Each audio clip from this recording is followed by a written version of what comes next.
నమస్తే, welcome to life line. నేను Shivani. So ఈ రోజు మనం డిస్కస్ చేయబోయే టాపిక్ వచ్చేసి ప్రాస్టేట్ ఎన్లార్జ్మెంట్ లో అడ్వాన్స్డ్ నాన్ సర్జికల్ ట్రీట్మెంట్ గురించి మాట్లాడుకోబోతున్నాం. సో దీని గురించి వివరించడానికి ప్రస్తుతం మనతో పాటు స్టూడియోలో ఉన్నారు డాక్టర్ అర్జున్ రెడ్డి గారు from review hospital. Doctor Arjun Reddy గారు ఎండి రేడియాలజీ పూర్తి చేసి ఏఐజీ హాస్పిటల్లో ఇంటర్వెన్షనల్ రేడియాలజీలో ప్రత్యేక శిక్షణ పొందారు. అపోలో హాస్పిటల్లో కన్సల్టెంట్ గా పనిచేశారు. అలాగే అమెరికాలో ప్రాస్టెటిక్ ఆర్టరీ ఎంబలైజేషన్ అలాగే ఆధునిక చికిత్సలో అంతర్జాతీయ స్థాయి శిక్షణ పొందారు. ఇంటర్వెన్షనల్ రేడియాలజీ రంగంలో అత్యాధునిక శస్త్రచికిత్స లేకుండా జరిగే చికిత్సల్లో ఆయనకు విశేష నైపుణ్యం ఉంది. కాలేయం, కిడ్నీ మరియు క్యాన్సర్ సంబంధిత సమస్యలకు శస్త్రచికిత్స లేకుండా చికిత్సలు అందించడంలో ఆయనకు ఒక ఇంపార్టెన్స్ ఉంది. ప్రస్తుతం రివ్యా వాస్కులర్ ఇన్స్టిట్యూట్ కి కో ఫౌండర్ గా అలాగే ఇంటర్వెన్షనల్ రేడియాలజీ డిపార్ట్మెంట్ కి చీఫ్ గా వహిస్తున్నారు. అమెరికా స్థాయి టెక్నాలజీతో హైదరాబాద్ లో ప్రపంచ స్థాయి సేవలు అందిస్తున్నారు. ఆయనతో మాట్లాడి మరిన్ని వివరాలు అడిగి తెలుసుకుందాం. హలో డాక్టర్ గారు. హలో అండి. సో డాక్టర్ గారు, ఫస్ట్ ఆఫ్ ఆల్ మా అందరికి ఒక అవేర్నెస్ రావాలి. And first of all PAE అంటే ప్రాస్టేట్ ఆర్టరీ ఎంబలైజేషన్ అంటే ఏంటి? దీనికి సంబంధించి అంత అవేర్నెస్ ఇండియాలో ఉందా అని అడిగితే ఏం చెప్తారు? ప్రాస్టేటిక్ ఆర్టరీ ఎంబలైజేషన్ అనేది ఒక minimally invasive non surgical treatment option అండి. ఇది ప్రాస్టేట్ ఎన్లార్జ్మెంట్ ఉండే మగవారికి ఈ ట్రీట్మెంట్ మనం ఈ యూరినరీ అబ్స్ట్రక్షన్ ప్రాబ్లంతో సఫర్ అవుతుండే వాళ్ళకి సజెస్ట్ చేస్తాము. సో ఫస్ట్ అసలు ప్రాస్టేటిక్ ఆర్టరీ ఎంబలైజేషన్ అంటేనే ఒక కాంప్లికేటెడ్ వర్డ్. దానికి అర్థం ఏంటో తెలుసుకుంటాము. ప్రాస్టేట్ అనేది ప్రతి మగవారికి మన యూరినరీ బ్లాడర్ కింద ఉండే ఒక వాల్నట్ షేప్డ్ ఆర్గన్ అండి. దీని మెయిన్ ఫంక్షన్ వచ్చి మన వీర్యంలో కొన్ని క్రిటికల్ కాంపనెంట్స్ ఇది సెక్రీట్ చేస్తుంది. అండ్ మన యూరినరీ పైప్ ఏదైతే బ్లాడర్ నుంచి బయటకు వస్తుందో దాని చుట్టూరు ఈ ప్రాస్టేట్ గ్రంథి అనేది మగవారిలో ఉంటుంది. సాధారణంగా చూస్తే 50 ఏళ్ళ తర్వాత ఇంచుమించు 3 మగవారికి ఈ ప్రాస్టేట్ గ్లాండ్ ఎన్లార్జ్మెంట్ అనేది చూస్తుంటాం మనము. సో ఇది ఎప్పుడైతే ఈ గ్లాండ్ పెద్దదవుతుందో ఆ యూరిన్ పైప్ పైన పడే ఒత్తిడి వల్ల అబ్స్ట్రక్టివ్ యూరినరీ సిమ్టమ్స్ అనేది మగవారికి డెవలప్ అవుతాయండి. జనరల్గా ఇది చూస్తే ఇప్పుడు ఎక్కువ సార్లు డే టైంలో కానీ నైట్ టైంలో కానీ యూరిన్ పోవాల్సిన ఉండొచ్చు కొంతమందికి ఈ స్ట్రీమ్ అనేది యూరిన్ స్ట్రీమ్ అనేది చాలా వీక్గా ఉంటుంది. ఇంకొంతమందికి యూరిన్ పోవాల్సినప్పుడు మరి అర్జెన్సీగా కొంచెం ఎక్కువ అర్జెంటుగా ఆ సెన్సేషన్ రావడం అనేది ఇలాంటివన్నీ కామన్గా చూస్తుంటామండి. సో ఈ ట్రీట్మెంట్కి పూర్తి అర్థం చూస్తే ప్రాస్టేట్ ఆర్టరీ అంటే మన రక్తనాళాలు. సో ఆ రక్తనాళాల ద్వారా పోయి ప్రాస్టేట్కి వెళ్ళే బ్లడ్ సప్లైని మనం తగ్గించడం చేస్తుంటామండి. సో లాస్ట్ వర్డ్ వచ్చి ఎంబలైజేషన్. సో ఎంబలైజేషన్ అనే వర్డ్ చూస్తే మనం బాడీలో రక్తనాళాలని బ్లాక్ చేయడము ఆ ప్రొసీజర్ని ఎంబలైజేషన్ అంటామండి. సో ఎంబలైజేషన్ ఏం కొత్త ప్రొసీజర్ ఏం కాదు. ఆల్మోస్ట్ 30 years నుంచి ఇంటర్వెన్షన్ రేడియాలజిస్ట్గా మేము రకరకాల ఆర్గన్స్కి ఈ ప్రొసీజర్ వాడతాము. ఒక ఎగ్జాంపుల్ చూస్తే ఎవరికైనా ఒక యాక్సిడెంట్ అయ్యి ఒక హాస్పిటల్కి బ్లీడింగ్తో వెళ్ళినా, లేకపోతే ఒక గ్యాస్ట్రిక్ అల్సర్ నుంచి బ్లీడింగ్ అయినా, ఇలాంటి వారికి ఫస్ట్ హాస్పిటల్కి పోయి ఒక సిటీ స్కాన్లో ఎక్కడైనా బ్లీడింగ్ కానీ ఎండోస్కోపీలో బ్లీడింగ్ డిటెక్ట్ చేసినప్పుడు ఒక ఇంటర్వెన్షన్ రేడియాలజిస్ట్ని పిలుస్తారండి. మేము ఈ చిన్న మైక్రో కెథీటర్స్తో రక్తనాళాల ద్వారా పోయి ఈ బ్లీడింగ్ని డిటెక్ట్ చేసి ఇమేజింగ్లో ఫ్లూరోస్కోపీ అనే ఇమేజింగ్ టెక్నాలజీలో బ్లీడింగ్ డిటెక్ట్ చేసి దాన్ని బ్లాక్ చేయడం జరుగుతుంటుంది. సో దీన్ని ఎంబలైజేషన్ అంటామండి. ఇప్పుడు ఈ లాస్ట్ 15 years నుంచి ఈ ఎంబలైజేషన్ అనే ప్రొసీజర్ని మనం ప్రాస్టేట్కి కూడా వాడుతున్నాము. ట్రెడిషనల్గా ఏదైతే యూరిన్ పైప్ నుంచి పోయి సర్జరీ చేసి ఆ ప్రాస్టేట్ టిష్యూని కట్ చేయడమో లేకపోతే దాన్ని హీట్ చేయడమో అలాంటివన్నీ ట్రీట్మెంట్స్ ఎస్టాబ్లిష్ ట్రీట్మెంట్స్ ఎన్నో ఉన్నాయండి. సో దానికి ఆల్టర్నేటివ్గా మనం యూరిన్ పైప్లో నుంచి పోకుండా రక్తనాళాల ద్వారా ఒక చిన్న పిన్ హోల్తో ఒక 2 mm హోల్తో పోయి మనం ఇమేజింగ్ కింద ప్రాస్టేట్ ఆర్టరీస్ని బ్లాక్ చేయడం అనేది ఈ ప్రొసీజర్ అండి. ఓకే. సో డాక్టర్ గారు, ఇప్పుడు బినైన్ ప్రాస్థెటిక్ హైపర్ప్లేషియా అంటే ఏంటి? బినైన్ ప్రాస్థెటిక్ హైపర్ప్లేషియా అంటే అది ఈ ప్రాస్టేటు నేను ఏదైతే చెప్పానో వయసుతో పాటు 70% మగవారికి ఈ ప్రాస్టేట్ గ్లాండ్ అనేది ఎన్లార్జ్మెంట్ అవుతుందండి. ఇది బినైన్ అంటే non cancerous enlargement. So cancer అనేది కాకుండా ప్రాస్టేట్ గ్లాండ్ ఎన్లార్జ్మెంట్ని ఈ BPH అని అంటాము. సో బీపీహెచ్ కామన్గా చూస్తే కారణాలు చూస్తే మీరు వయసుతో పాటు కొన్ని హార్మోనల్ ఇంబ్యాలెన్సెస్ అవుతుంటాయి మగవారికి, దాంతో ఈ గ్లాండ్ అనేది పెరగడం జరుగుతుంది. ఇంకా కొంతమందికి 40-70% జెనెటిక్ అండర్లయింగ్ కాస్ట్ కూడా ఉంటుందండి. ఇలాంటి వారికి కొంచెం తక్కువ వయసులోనే రావడము, పెరుగుదల కొంచెం ఎక్కువ ఉండడం అనేది మనం చూస్తుంటాము. సో డాక్టర్ గారు, బినైన్ ప్రాస్థెటిక్ హైపర్ప్లేషియా అంటే ఏంటి అండ్ ఇది ఎందుకు జరుగుతుంది, దీన్ని ఎలా ప్రివెంట్ చేయొచ్చు అంటారు? ఇంకా కొంతమందికి చూస్తే ఇప్పుడు మన రీసెర్చ్లో హై క్యాలరిక్ ఇంటేక్, ఇప్పుడు ఎక్కువ కార్బోహైడ్రేట్స్ తీసుకున్న వాళ్ళకి కానీ అలాగే డయాబెటీస్ ఉన్న వాళ్ళకి కానీ ఈ బీపీహెచ్ రిస్క్ అనేది కూడా కొంచెం ఎక్కువ ఉంటుందండి. మనము అవాయిడ్ చేయడం అనేది కొన్ని లైఫ్ స్టైల్ మాడిఫికేషన్స్ చేస్తే ఈ పేషెంట్స్కి ఈ డిజీజ్ ప్రోగ్రెషన్ అనేది మనము ఆపగలుగుతాము. ఫర్ ఎగ్జాంపుల్ కొంచెం weight loss, good diabetes management, అలాగే ఈ ఇన్ఫ్లమేటరీ ఫుడ్స్ కానీ foods with high saturated fat and high caloric intake avoid చేయడము, అలాగే ఇలాంటివన్నీ కూడా ఈ డిజీజ్ ప్రోగ్రెషన్ అనేది ఆపగలుగుతుందండి. ఓకే. సో డాక్టర్ గారు, ఇప్పుడు ప్రాస్థెటిక్ ఆర్టరీ ఎంబలైజేషన్ అనేది ఒక పర్సన్కి సూట్ అవుతుందో లేదో ఎలా తెలుస్తుంది? బినైన్ ప్రాస్థెటిక్ హైపర్ప్లేషియా అని జనరల్గా మనం క్లినిక్లో ఎవాల్యుయేట్ చేసినప్పుడు ఫస్ట్ ఒక అల్ట్రాసౌండ్ చేస్తామండి. ఆ అల్ట్రాసౌండ్లో ప్రాస్టేట్ సైజు ఎంతవరకు ఎన్లార్జ్ అయిందో ఒకటి చూస్తాము, అది ఉందా లేదో ఒకటి చూస్తాము ఎన్లార్జ్మెంట్ అనేది. దాని తర్వాత యూరిన్ బ్లాడర్లో యూరిన్కి వెళ్ళిన తర్వాత ఎంత మిగిలింది అనేది వాల్యూమ్ కూడా చూస్తాము. ఈ రెండు ఎవాల్యుయేట్ చేసిన తర్వాత దాని తర్వాత యూరోఫ్లోమెట్రీ అనే ఇంకో టెస్ట్ని కూడా సజెస్ట్ చేస్తామండి. సో దాంట్లో మన యూరిన్ స్ట్రీమ్ స్పీడు ఇలాంటివన్నీ కూడా చూసి దాని తర్వాత వాళ్ళకి బీపీహెచ్ అనే ఇష్యూ ఉంది, దానివల్ల అబ్స్ట్రక్టివ్ సిమ్టమ్స్ ఉన్నాయి అంటే దెన్ మనము జనరల్గా మల్టిపుల్ ప్రొసీజర్స్ ఉంటాయండి దీనికి treatment options. One of the treatment options దాంట్లో పిఐఈ అనేది జనరల్గా అబౌట్ 40 grams ఉండే ప్రాస్టేట్ గ్లాండ్ నుంచి ఎనీ సైజ్ అండి, మ్యాక్సిమం లిమిట్ అనేది ఉండదు ప్రాస్టేట్కి. ఆ 40 grams అండ్ అబవ్ నుంచి అలాంటి పేషెంట్స్ అందరూ they get good response from PIE అండి. సో అండ్ సెకండ్ దీంట్లో ప్రత్యేకత ఏంటంటే అనస్థీషియా వాడం కాబట్టి అనస్థీషియా రిస్క్స్ కూడా ఉండవు కాబట్టి patients that have high risk to go for anaesthesia అలాంటి వారు కూడా ఈ ట్రీట్మెంట్ని డెఫినెట్గా ఆప్ట్ చేయొచ్చు. సో డాక్టర్ గారు, ఇప్పుడు ఈ పిఐఈ ప్రాసెస్ జరిగినప్పుడు పేషెంట్కి ఏమేమి జరుగుతుంది, ఏమేమి అయ్యే ఛాన్సెస్ ఉంటుంది అండ్ పోస్ట్ ట్రీట్మెంట్ కూడా ఎలా ప్రాసెస్ ఉంటుంది? జనరల్గా చూస్తే ఇంటర్వెన్షన్ రేడియాలజీ ప్రొసీజర్స్ అన్నీ they are design to be patient friendly అండి.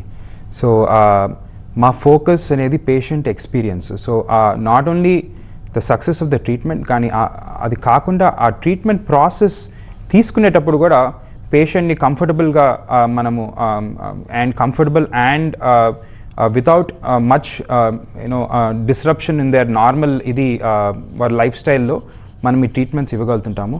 ఇప్పుడు చూస్తే ప్రాస్థెటిక్ ఆర్టరీ ఎంబలైజేషన్ అనేది నేను చెప్పినట్టు ఒక పిన్ హోల్ నుంచి చేస్తాం కాబట్టి కాళ్ళల్లో కానీ చేతుల్లో ఉండే రక్తనాళాల ద్వారా పోయి యాంజియోగ్రఫీ ద్వారా ఈ ప్రాస్టేట్ ఆర్టరీస్ని బ్లాక్ చేస్తాం కాబట్టి జనరల్గా ఈ పేషెంట్స్కి ఈ ప్రొసీజర్ అనేది చాలా కంఫర్టబుల్ అండి. సో వాళ్ళకి అనస్థీషియా ఇవ్వము, ఇది ఒక day care procedure. Morning 8 o'clock వస్తే బై 4 o'clock 3 o'clock వాళ్ళని వాకింగ్ ఇంటికి పంపించేస్తాము. అండ్ జనరలీ ఈ ప్రొసీజర్ అండర్గో అయిన తర్వాత కూడా వాళ్ళ recovery less than 3 to 4 days ఉంటుందండి. In most cases 90% of the patients 3 to 4 days లోపల వాళ్ళు నార్మల్ యాక్టివిటీస్ రెజ్యూమ్ చేసుకోగలుగుతారు. అండ్ కొన్ని ప్రికాషన్స్ ఉంటాయండి ఈ ప్రొసీజర్ అండర్గో అయిన తర్వాత. ఒక 4 to 5 days హెవీ వెయిట్స్ కానీ ఎక్సెసివ్ రన్నింగ్ కానీ థ్రెడ్మిల్ కానీ ఇలాంటివి వాడొద్దని ఒక రెస్ట్రిక్షన్ పెడతాం. అది కాకుండా మిగతా నార్మల్ యాక్టివిటీస్ అన్నీ కూడా వాళ్ళు ఇమీడియట్గా రెజ్యూమ్ చేసుకుంటారండి. అండ్ ఇంకోటి చూస్తే ఇప్పుడు మీరు చాలా ఈ ప్రాస్టేట్ సర్జరీస్ అయిన తర్వాత కొంతమందికి 2 వారాల నుంచి నెల దాకా కూడా యూరినరీ పైప్ అనేది పెట్టుకోవాల్సిన అవసరం ఉంటుంది. సో మనం పిఐఈ చేసినప్పుడు చాలామందికి ఆ పైప్ అనేది కూడా పెట్టడం జరగదు కాబట్టి పేషెంట్స్ కూడా చాలా కంఫర్టబుల్గా ఉంటుంది. వాళ్ళు వన్స్ దే డిశ్చార్జ్ ఇంటికి వెళ్ళిన తర్వాత ఇమీడియట్గా వాళ్ళ life style they can go back to their normal life style. Okay. So doctor గారు ఇందాక మీరు అన్నట్టుగా పిఏఈ అనేది డే కేర్ ప్రాసెస్ అని చెప్పొచ్చు. సో ఇది ఒక కొత్త ప్రాసెసా, ఎలా ఉంటుంది మొత్తం ప్రాసెస్ అంతా? ఇది కొత్తదేం కాదండి. ఇంచుమించు ఇప్పుడు చూస్తే మీరు కానీ 15 years నుంచి ఈ ప్రొసీజర్ ఆల్రెడీ ఎస్టాబ్లిష్ అయింది. మనము ఈరోజు ఇది ఒక FDA అప్రూవ్డ్ ప్రొసీజర్ అండి వరల్డ్ వైడ్. అండ్ చూస్తే కొన్ని గైడ్ లైన్స్ అనేవి ఉంటాయండి. ఏదైనా ఒక ప్రొసీజర్ మనము అది చేయవచ్చా, అది ఎవిడెన్స్ బేస్డ్ రికమెండేషనా లేకపోతే కాదా అనేది అది ఏ పేషెంట్ అయినా ఒక ప్రొసీజర్కి వెళ్ళినప్పుడు అడిగి తెలుసుకోవాలనేది ఇంపార్టెంట్. ఇప్పుడు చూస్తే అమెరికన్ యూరాలజికల్ అసోసియేషన్ అనేది యునైటెడ్ స్టేట్స్లో యూరాలజీ అసోసియేషన్ అండి. వాళ్ళు కూడా ఈ ప్రొసీజర్ని 2023లోనే ఇది అప్రూవ్డ్ ప్రొసీజర్ అయ్యింది. సో ఇది ఎవిడెన్స్ బేస్డ్ ప్రొసీజర్గా మనము అనుకోవచ్చు. ప్లస్ ఈరోజు యూకేలో కూడా నేషనల్ హెల్త్ సిస్టంలో గైడ్ లైన్స్లో కూడా ప్రాస్థెటిక్ ఆర్టరీ ఎంబలైజేషన్ నుంచి 2021 నుంచే అది రికమెండెడ్ ఉందండి. సో ఇదేం కొత్త ప్రొసీజర్ కాదు. కాకపోతే మనము ఇప్పుడు ఇండియాలో చూస్తే మనం అవేర్నెస్ కొంచెం తక్కువ ఈ ప్రొసీజర్ గురించి. ఇప్పుడు ఒక పర్సన్ ఏమైనా సర్జరీ చేయించుకోవాలంటే ముందు వెనకాల చాలా ఆలోచిస్తూ ఉంటారు. అలాంటిది ప్రాస్టేట్ ఎన్లార్జ్మెంట్ సర్జరీ కాబట్టి ఆబ్వియస్గా డెఫినెట్గా ఆలోచిస్తూ ఉంటారు. సో ఈ సర్జరీ అనేది ఎంతవరకు సేఫ్ అండ్ సక్సెస్ రేట్ ఎంతవరకు ఉంది? సక్సెస్ రేట్ అనేది చూస్తే కానీ డిపెండ్స్ ఆన్ ద ఆపరేటర్ అండి. చేసే డాక్టర్కి దాంట్లో ఎక్స్పర్టీజు ప్లస్ ఎక్స్పీరియన్స్ ఉంటే డెఫినెట్గా సక్సెస్ రేటు 90 to 95% ఈ పేషెంట్స్ ఎవరైతే ఈ ట్రీట్మెంట్కి వెళ్తారో వాళ్ళకి within 1 to 3 months urinary flow అనేది ఇంప్రూవ్ అవడం అయితే మనం చూస్తుంటామండి. But at the same time ఆ పేషెంట్ని the right patient to right treatment అంటాము. సో ఈ ప్రాస్టేట్ సైజ్ అనేది 40 grams అండ్ అబవ్ ఇలాంటి పేషెంట్స్కి చేస్తే డెఫినెట్గా ఈ సక్సెస్ రేట్ హై ఉంటుందండి. కొంచెం చిన్న గ్లాండ్కి చేయకూడదు అనేం లేదు, చేస్తే డెఫినెట్గా కొంతమంది మాకు మినిమలీ ఇన్వేజివ్ ఈ నాన్ సర్జికల్ ట్రీట్మెంటే కావాలి అని ఇన్సిస్ట్ చేసినప్పుడు మేము ఈ చిన్న గ్లాండ్స్లో కూడా చేస్తుంటాము. బట్ డెఫినెట్గా వాళ్ళకి ఒక 80% సక్సెస్ రేట్ అనేది మనము చెప్పడం జరుగుతుంటుంది. కాంప్లికేషన్స్గా చూస్తే ప్రాస్టేట్ ఎన్లార్జ్మెంట్లో ట్రీట్మెంట్ విధానాల్లో చూస్తే ఈరోజు PAE one of the lowest complication and one of the safest procedure అని అయితే మనము జనరల్గా ఎవిడెన్స్ బేస్డ్ ఈ డేటాలో చూస్తామండి. అండ్ మా ఎక్స్పీరియన్స్లో కూడా మేము చూస్తుంటాము. సో ఈ రక్తనాళాల ద్వారా వెళ్ళి మనం ట్రీట్మెంట్ చేస్తాం కాబట్టి యూరిన్ పైప్ని తాకం కాబట్టి జనరల్గా కాంప్లికేషన్ రేట్స్ బాగా తక్కువ ఉంటాయండి. ఒక 1% to 2% కాంప్లికేషన్ రేట్ మనమైతే ఎక్స్పెక్ట్ చేయొచ్చు పేషెంట్స్కి. సో డాక్టర్ గారు ఇప్పుడు ప్రాస్టేట్ ఎన్లార్జ్మెంట్కి సంబంధించి వేరే ట్రీట్మెంట్ ప్రాసెస్ ఎలా ఉంటాయి అండ్ పిఏఈతో పోల్చుకుంటే అవి ఎలా ఉంటాయి? ప్రాస్టేట్ ఎన్లార్జ్మెంట్కి ఈరోజు చూస్తే మోస్ట్ ఎస్టాబ్లిష్ ప్రొసీజర్ అయితే TURP అంటారండి, యూరాలజిస్ట్ చేస్తారు. సో ఒక స్కోప్తో యూరిన్ పైప్ నుంచి వెళ్ళి లూప్స్ కానీ అలాంటి డివైజెస్ వాడి ఈ ప్రాస్టేట్ టిష్యూని కట్ చేసి తీసేయడం అనేది మోస్ట్ కామన్ ప్రొసీజర్ అండి. అండ్ ఈ ప్రొసీజర్ ఆల్మోస్ట్ 40 years నుంచి ఎస్టాబ్లిష్ అయింది. అండ్ డెఫినెట్గా ఆ TURP అండర్గో అయిన వాళ్ళకి యూరినరీ ఫ్లో ప్రొసీజర్ చేసిన తర్వాత యూరినరీ ఫ్లో పిఏఈ కన్నా కొంచెం ఎక్కువే ఉండడం జరుగుతుంది.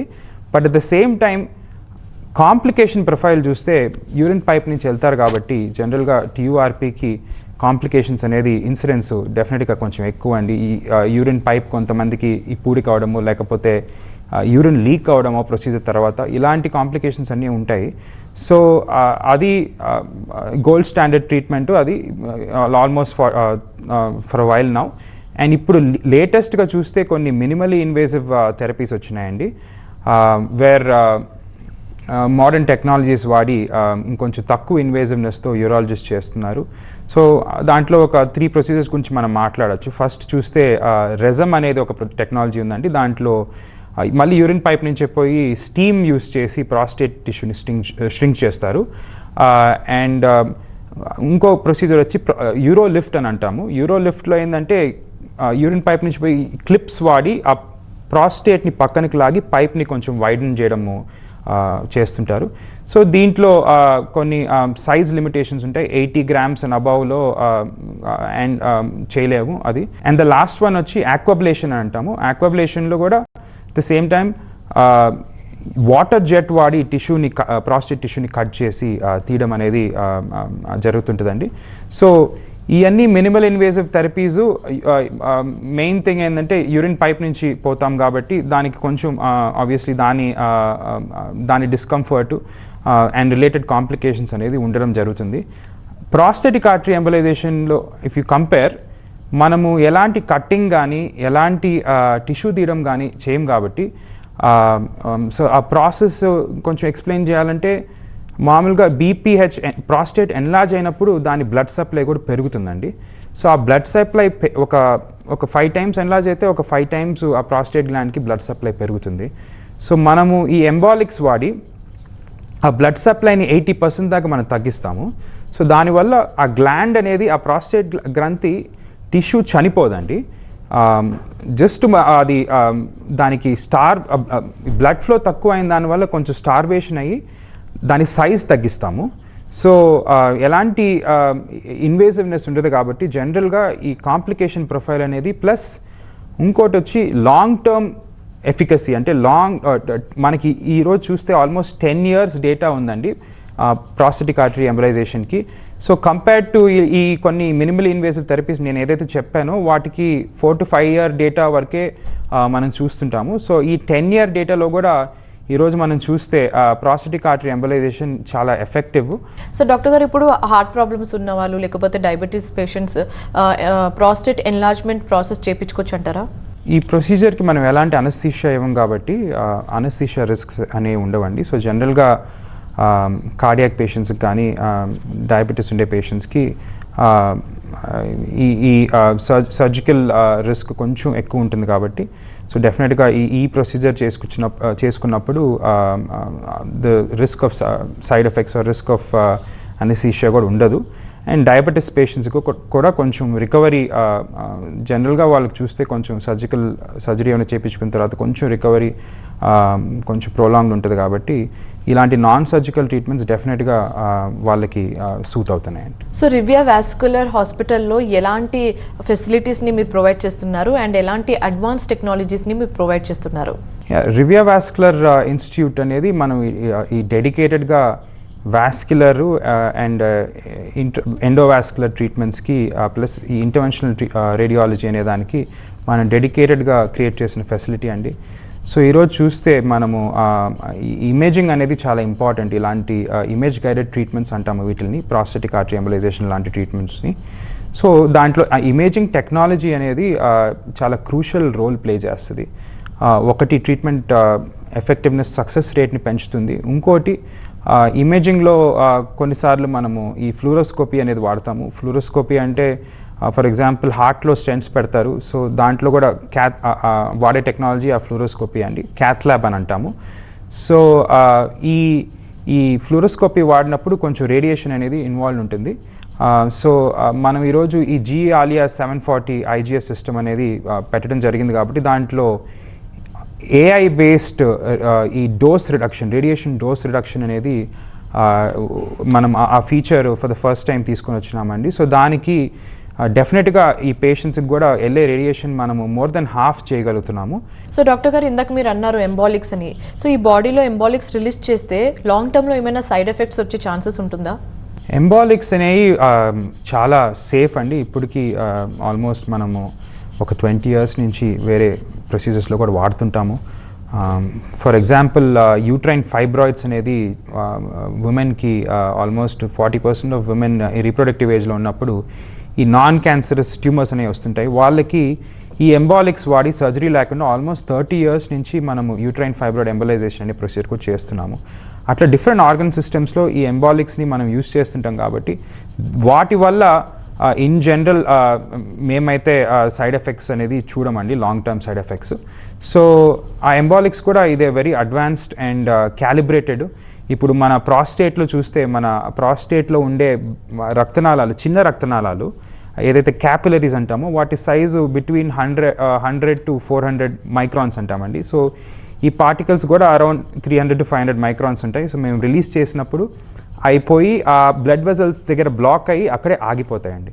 సో అండ్ అవి బయోకంపాటబుల్ కాబట్టి దాని నుంచి లాంగ్ టర్మ్ ఎలాంటి రిలీజ్ కానీ అవి బ్రేక్ డౌన్ అవ్వడం కానీ మనము చూడం కాబట్టి, సో అవి న్యాచురల్గానే ఆ ప్రాస్టేట్ టిష్యూలో ఇంటగ్రేట్ అయిపోయి they won't cause any long term side effects. So doctor గారు, ఇప్పుడు ఈ పిఏఈ ప్రాసెస్ అనేది ఇన్సూరెన్స్లో కవర్ అవుతుందా? Prosthetic artery embolisation is insurance covered procedure అండి.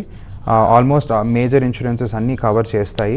సో పిఏఈ ట్రీట్మెంట్ అనేది ఇన్సూరెన్స్లో కవర్ అవుతుందా డాక్టర్ గారు? ఒకవేళ కవర్ అయితే దీని కాస్ట్ ఎంత వరకు ఉంటుంది? ఎందుకంటే ఆ సర్జరీ చేయించుకోవాలంటే ఆబ్వియస్గా అందరికీ డౌట్ ఉండే ఉంటుంది ఎంత కాస్ట్ అవుతుందని.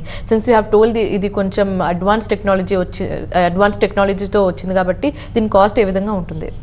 ఇన్సూరెన్స్ కవరేజ్ అయితే prosthetic artery embolisation in general majority all major insurances ఈ కవర్ చేస్తున్నాయండి.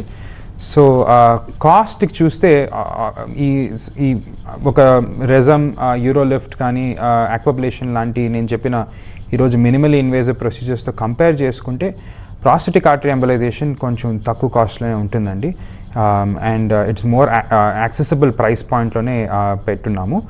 అండ్ ఇంకోటి ఏంటంటే ఇప్పుడు టీయూఆర్పీ అండర్గో అయినా కొంచెం టీయూఆర్పీ లాంటి ప్రొసీజర్స్ కొంచెం కాస్ట్ తక్కువ ఉన్నా కొన్నిసార్లు హాస్పిటల్ స్టే కానీ తర్వాత పోస్ట్ ట్రీట్మెంట్ ఏమైనా కాంప్లికేషన్స్ వచ్చినా ఆ కాస్ట్స్ మీకు యాడ్ అవుతాయి. So prosthetic artery embolisation day care procedure కాబట్టి ఈ స్టే కానీ ఎలాంటి అనస్థీషియా ఉండదు కాబట్టి overall it's we keep it around 1.5 lakhs వరకు ఈ ప్రొసీజర్ కాస్ట్ అయితే ఇన్ జనరల్ ఈరోజు హైదరాబాద్లో ఉంటుందండి. సో ఇది ఇవాల్టి లైఫ్ లైన్. మరో అంశంతో మళ్ళీ కలుద్దాం. చూస్తూనే ఉండండి TV9.